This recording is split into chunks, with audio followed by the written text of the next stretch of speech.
राज्यभरातील पीक विमा भरलेल्या सर्व शेतकऱ्यांच्या बँक खात्यावरती एकंदरीत पीक विम्याची रक्कम ही जमा व्हायला सुरुवात झालेली आहे। त्यासंबंधीचं महत्त्वपूर्ण असं अपडेट आलेलं आहे। त्यामुळे शेतकरी मित्रांनो, एकूण 3 वर्षाचा पीक विमा तुमच्या बँक खात्यावरती जमा केला जाणार असून त्या संबंधीचं महत्त्वपूर्ण असं अपडेट आलेलं आहे।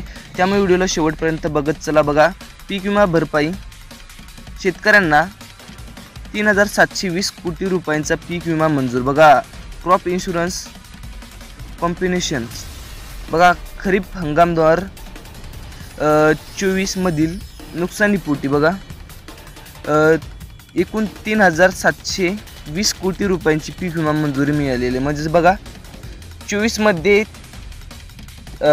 3,720 कोटीची मिळाली होती, तर 23 मध्ये 5,000 कोटींची, तर आता 25 मध्ये अतिवृष्टी व नुकसान भरपाई साठी शेतकऱ्यांसाठी मोठी आनंदाची बातमी आहे, कारण की त्यासाठी 5,000 कोटींची शासनामार्फत तरतूद केली आहे। म्हणजे 5,000 कोटी रुपयांची शासनामार्फत तरतूद केली आहे। त्या संबंधीचं महत्त्वपूर्ण अपडेट आले, त्यामुळे व्हिडिओला शेवटपर्यंत बघत चला। बघा, खरीप पीक विमा भरलेल्या सर्व शेतकऱ्यांच्या बँक खात्यावरती आता पीक विम्याची रक्कम राज्य शासनामार्फत हस्तांतरित करण्यास सुरुवात झालेली आहे। शेतकऱ्यांच्या बँक खात्यावरती आजपासून ही रक्कम जमा केली असून 14 जिल्ह्यातील शेतकऱ्यांच्या बँक खात्यावरती एकत्रितपणे रक्कम जमा केली जाते। त्यासाठी 14 जिल्हे पात्र ठरले आहेत। म्हणजे 14 जिल्ह्यातील पात्र लाभार्थी शेतकऱ्यांच्या बँक खात्यावरती एकत्रितपणे ही रक्कम जमा केली जाणार असून शेतकऱ्यांसाठी मोठा दिलासादायक अशी बातमी ही राज्य शासनामार्फत मिळालेली आहे। म्हणजे शेतकरी मित्रांनो, तुमच्यासाठी अतिशय मोठी आनंदाची बातमी म्हटलं तरी काहीच हरकत नाही, कारण की तुमच्या बँक खात्यावरती एकत्रितपणे 3 वर्षाचा बघा 3 वर्षाचा पीक विमा हा मंजूर झालेला आहे। त्यामुळे तुमच्या बँक खात्यावरती एकूण 3 वर्षाची ही पीक विम्याची रक्कम तर येणार आहे। नुकसान भरपाई ही शेतकऱ्यांच्या बँक खात्यावरती एकत्रितपणे जमा केली जाणार असून शेतकऱ्यांसाठी मोठा आर्थिक दिलासा हा राज्य शासनामार्फत मिळालेला आहे। बघा, त्या संबंधीचा अपडेट बघत चला।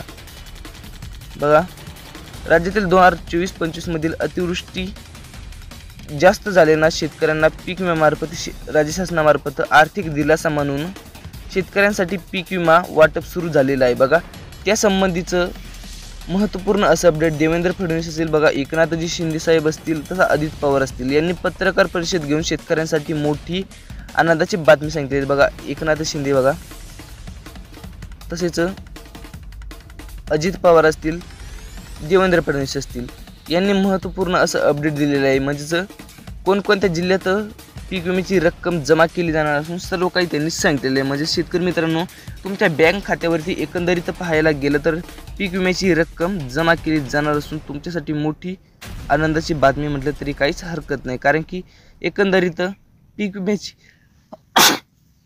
विम्याची रक्कम जमा केली जाणार असून तुमच्या बँक खात्यावरती अतिशय महत्त्वपूर्ण असं अपडेट आलेलं आहे। त्यामुळे व्हिडिओला शेवटपर्यंत बघत चला। बघा, त्यात सर्वात प्रथम आहे छत्रपती संभाजीनगर म्हणजेच औरंगाबाद। बघा, छत्रपती संभाजीनगर जिल्ह्यातील पात्र लाभार्थी शेतकऱ्यांच्या बँक खात्यावरती 70% पीक विमा तर हस्तांतरित व्हायला सुरुवात झालेली आहे। म्हणजे शेतकरी मित्रांनो, तुमच्याही बँक खात्यावरती एकंदरीत पीक विम्याची रक्कम ही जमा केली जाणार असून तुमच्या बँक खात्यावरती आजपासून बघा 70% पीक विमा तर जमा केला जाणार असून बाकी 30% तर शेतकऱ्यांच्या बँक खात्यावरती जमा झालेलं आहे। बघा, 30% तर शेतकऱ्यांच्या बँक खात्यावरती जमा झालेलं आहे। बाकी आज 70% पीक विमा तुमच्या बँक खात्यावरती जमा केला जाणार असून तुमच्यासाठी मोठी आनंदाची बातमी म्हटलं तरी काहीच हरकत नाही, कारण की एकंदरीत पीक विम्याची रक्कम तुमच्या बँक खात्यावरती जमा केली जाणार असून शेतकरी मित्रांसाठी मोठी आनंदाची बातमी म्हटलं तरी काहीच हरकत नाही, कारण की पीक विम्याची रक्कम आजपासून बँक खात्यावरती हस्तांतरित व्हायला सुरुवातच झालेली आहे। त्यामुळे व्हिडिओला शेवटपर्यंत बघत चला। बघा, त्याचप्रमाणे जालना जिल्ह्यातील भोकरदन असेल, बघा भोकरदन असेल, तथा जाफराबाद असेल, बघा भोकरदन जाफराबाद असेल, तर या शेतकऱ्यांच्या बँक खात्यावरती एकंदरीत रक्कम जमा केली जाणार असून शेतकरी मित्रांनो, तुमच्या बँक खात्यावरती अतिशय महत्त्वपूर्ण असं अपडेट आलेलं आहे।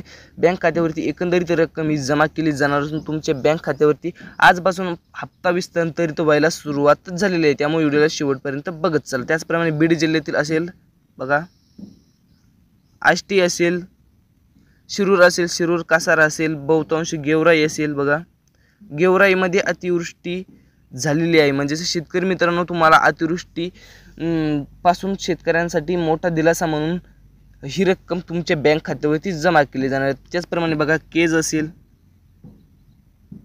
बहुतांश भागांमध्ये ही रक्कम जमा केली जाणार असून शेतकऱ्यांसाठी मोठा दिलासा म्हटलं तरी काहीच हरकत नाही. बघा, त्याचप्रमाणे नाशिक जिल्ह्यातील बहुतांश शेतकऱ्यांच्या बँक खात्यावरती ही रक्कम जमा झालेली आहे. त्यासाठी तालुके सांगतो. बघा, सिन्नर असेल, बघा सिन्नर, त्याचप्रमाणे नांदगाव असेल. बघा, नांदगाव तालुक्यातही शेतकऱ्यांच्या बँक खात्यावरती पैसे जमा व्हायला सुरुवातच झालेली आहे. म्हणजे नांदगाव तालुक्यातील शेतकऱ्यांच्या बँक खात्यावरती एकत्रितपणे ही रक्कम जमा केली जाणार असून तुमच्या बँक खात्यावरती ही रक्कम जमा केली जाणार आहे. त्याचप्रमाणे बघा, कर्जत असेल, कर्जत तालुक्यातील शेतकऱ्यांच्या बँक खात्यावरती एकत्रितपणे ही रक्कम जमा केली जाणार असून तुमच्या बँक खात्यावरती म्हणजे कर्जत तालुक्यातील शेतकऱ्यांच्या बँक खात्यावरती 70% पीक विमा आजपासून विस्तारित होण्यास सुरुवातच झालेली आहे. म्हणजे शेतकरी मित्रांनो, तुमच्याही बँक खात्यावरती जर तुम्ही पात्र लाभार्थी शेतकरी असाल तर तुमच्याही बँक खात्यावरती ही रक्कम जमा केली जाणार असून तुम्हाला राज्य शासनामार्फत मोठा दिलासादायक बातमी म्हणावी लागेल. बघा, त्याचप्रमाणे छत्रपती संभाजीनगरमधील असेल, गंगापूर असेल, बघा गंगापूर असेल, तसंच पैठण असेल, बघा पैठण असेल, त्याचप्रमाणे फुलंब्री,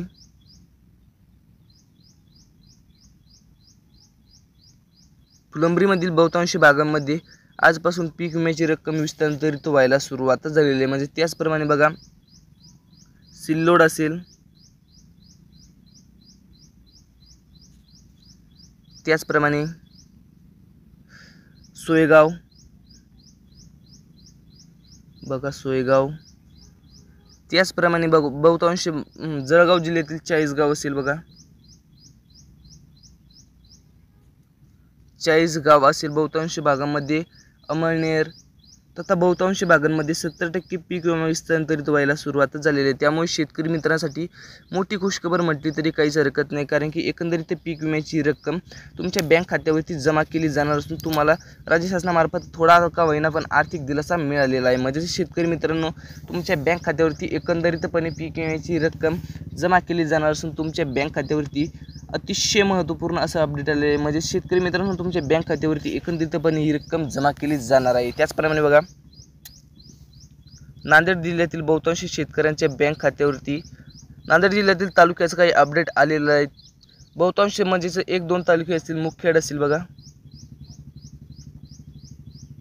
बहुतांश तालुक्यातील अपडेट आलेलं नाही, त्यामुळे नांदेड जिल्ह्यातील अपडेट सांगणार नाही. बघा, त्याचप्रमाणे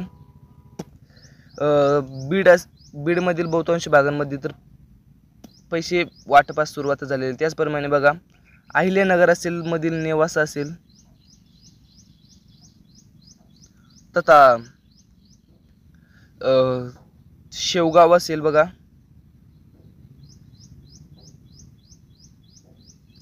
त्याचप्रमाणे पाथर्डी,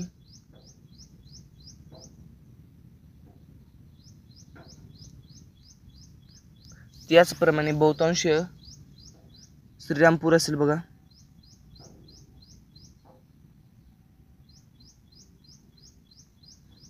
या बहुतांश ठिकाणांमध्ये शेतकऱ्यांच्या बँक खात्यावरती एकत्रितपणे रक्कम जमा केली जाणार आहे. बघा, लातूरमधील बहुतांश भाग, बीड असेल, त्याचप्रमाणे परभणी असेल, हिंगोली असेल, बघा कोणकोणत्या 14 जिल्ह्यामध्ये, बघा कोणकोणत्या 14 जिल्ह्यामध्ये पैसे येणार आहे सर्व काही बातमी बघा. जळगाव असेल, धुळे असेल, नाशिक असेल, अहमदनगर असेल म्हणजे अहिल्यादेवीनगर, छत्रपती संभाजीनगर, जालना, बीड, परभणी, बुलढाणा, अकोला, वाशिम, अमरावती, हिंगोली, नांदेड, लातूर, उस्मानाबाद म्हणजे धाराशिव, सोलापूर, सांगली, सातारा, पुणे, कोल्हापूर, रत्नागिरी, रायगड, ठाण्यामधील बहुतांश भागांमध्ये पैसे ही रक्कम जमा केली गेलेली आहे. म्हणजे शेतकरी मित्रांनो, जर तुम्ही ठाण्यामधील शेतकरी असाल तर तुमच्या बँक खात्यावरती एकत्रितपणे ही रक्कम जमा केली जाणार आहे. बघा, त्याचप्रमाणे अमरावती म्हणजे उद्यापासून, बघा उद्यापासून कोणत्या शेतकऱ्यांच्या बँक खात्यावरती रक्कम जमा केली जाणार आहे. अमरावती, यवतमाळ, वर्धा, नागपूर, भंडारा, गोंदिया, गडचिरोली, चंद्रपूर बघा, म्हणजेच राहिलेले नंदुरबार असेल, राहिलेल्या जिल्ह्यांमध्ये उद्यापासून रक्कम जमा केली जाणार आहे. त्यामुळे शेतकरी मित्रांनो, तुमच्या जिल्ह्याबद्दल व तुमचा तालुका कोणता आहे आम्हाला कॉमेंट्सच्या माध्यमातून नक्की कळवा. आणि आजचा व्हिडिओ तुम्हाला कसा वाटला तीही आम्हाला कॉमेंट्सच्या माध्यमातून नक्की कळवा. जर तुम्हाला आजचा व्हिडिओ अतिशय महत्त्वपूर्ण वाटला असेल तर उद्याचा व्हिडिओ पाहण्यासाठी चॅनलला सबस्क्राईब करा बघा.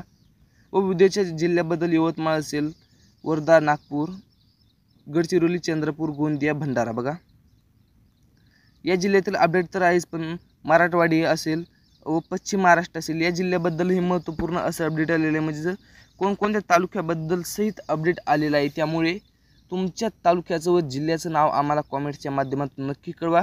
उद्याच्या येणाऱ्या व्हिडिओमध्ये तुमच्या तालुक्याचं व जिल्ह्याचं नाव आम्ही कॉमेंट्सच्या माध्यमातून नक्की कळवा.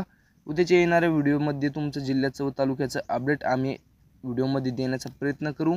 भेटत राहूत अशाच नवनवीन व्हिडिओसोबत. जय हिंद, जय महाराष्ट्र.